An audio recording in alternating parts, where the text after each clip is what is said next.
Alvin Lim siap ditembak mati demi keadilan. Teman-teman setanah air, nama saya Alvin Lim, saya adalah seorang advokat resmi dan tersumpah. Ya, dan hari ini saya disidangkan menghukum acara yang melawan hukum. Ya, jadi teman-teman, ya kan, saya walaupun dikriminalisasi, saya datang. Ketika saya sehat, saya datang. Ya, tidak ada yang jemput paksa, tidak ada, saya datang. Tapi ketika saya sakit, saya dibilang tidak kooperatif. Jadi hakim ini seolah-olah dirinya adalah dewa, bisa mengetahui, melihat orang sehat atau tidak. Padahal sesuai hukum, yang menentukan seorang sakit atau tidak adalah seorang dokter.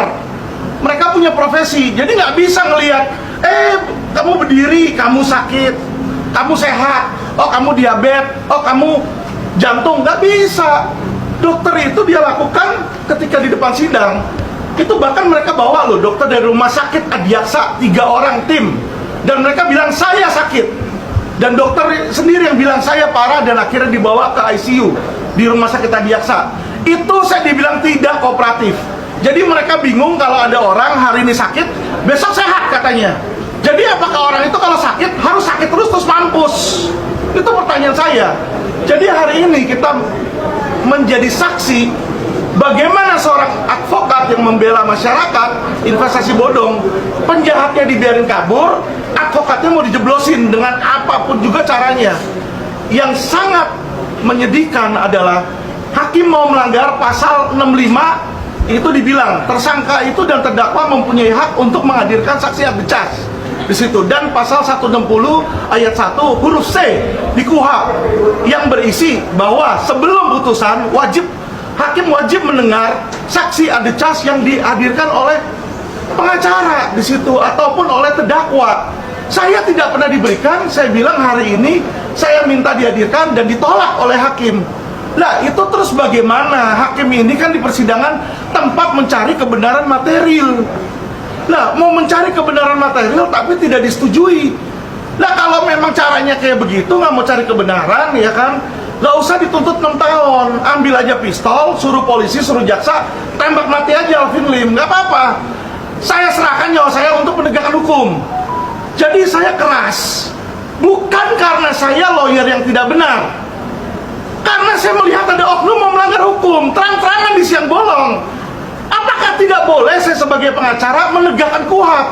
Itu yang bilang bukan Alvin Lim loh, yang bilang KUHP, Kitab Undang Hukum Acara Pidana. Kenapa KUHP itu dibentuk?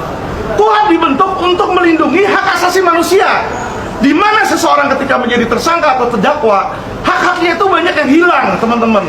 Disitulah makanya hukum memberikan limitasi.